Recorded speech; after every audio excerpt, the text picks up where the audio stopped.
Friends, I remind you. Because of censorship, we can't publish much about the royal family here. For this reason we publish in the Telegram channel. There is no censorship. Link to Telegram in the description under the video. Harry and Meghan ramps up royal family criticism in Volume 2 of Netflix documentary. Prince Harry and his wife, Meghan, vented their grievances against the British monarchy on Thursday in the second half of their Netflix documentary series, with Harry describing the royal press machine, including leaking and planting stories in newspapers, as a dirty game. Harry, 38, also said there was a wedge created between himself and his older brother and heir to the throne, Prince William, around the time Harry and Meghan decided to step away from royal duties and move away from the UK to start a new life. He cited the example of a joint statement palace officials issued on behalf of him and William to squash a story about William bullying the couple out of the family. He said it was issued without his consent. "I couldn't believe it. No one had asked me permission to put my name to a statement like that," Harry told the Netflix series. "They were happy to lie to protect my brother, and yet for 3 years, they were never willing to tell the truth to protect us." Elsewhere in the series, Meghan and Harry both reiterated their complaints that British royal officials did not help them by rejecting inaccurate, negative reports about them.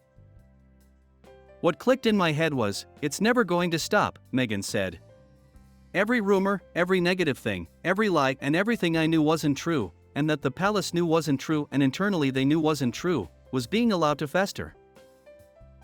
Harry added, "There was no other option at this point. I said that we need to get out of here." Meghan's lawyer, Jenny Affia, claimed in the series that she has seen evidence of negative briefing from the palace against the couple to suit other people's agendas. She did not elaborate what evidence she saw. Palace officials have not commented on the series. The first 3 installments of Harry and Meghan, released last week, focused on the British media's coverage of the couple and the way it was influenced by racism.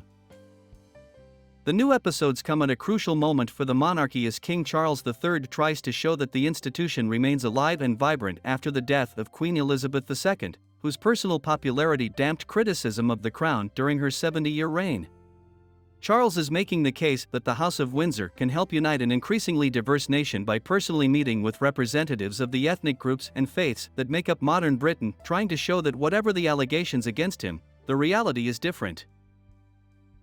Harry's 2018 marriage to the former Meghan Markle, a biracial American actress, was once seen as a public relations coup for the royal family, boosting the monarchy's effort to move into the 21st century by making it more representative of a multicultural nation.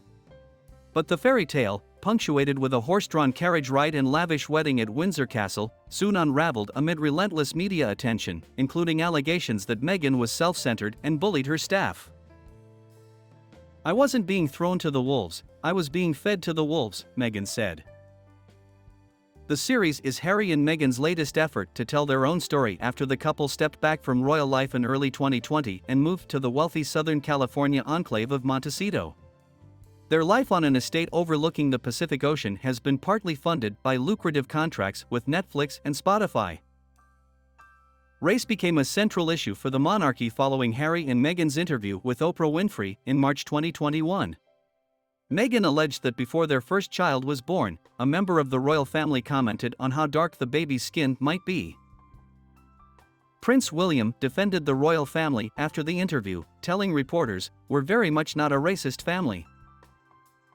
Buckingham Palace faced renewed allegations of racism earlier this month when a black advocate for survivors of domestic abuse said a senior member of the royal household interrogated her about her origins during a reception at the palace. Coverage of the issue filled British media, overshadowing William and his wife Kate's much-anticipated visit to Boston, which the palace had hoped would highlight their environmental credentials. The Netflix series is problematic for the palace because Harry and Meghan are appealing to the same younger, more culturally diverse demographic that William and Kate are trying to win over, said Pauline McLaren, author of Royal Fever, The British Monarchy in Consumer Culture. "I think it has to be worrying for the royal family in terms of their future, because they really need to get this young generation on their side, to an extent, if they're going to survive," she said. "They will have to make a very big effort to make themselves appear more diverse, and I think we do see that happening a little bit, but not enough."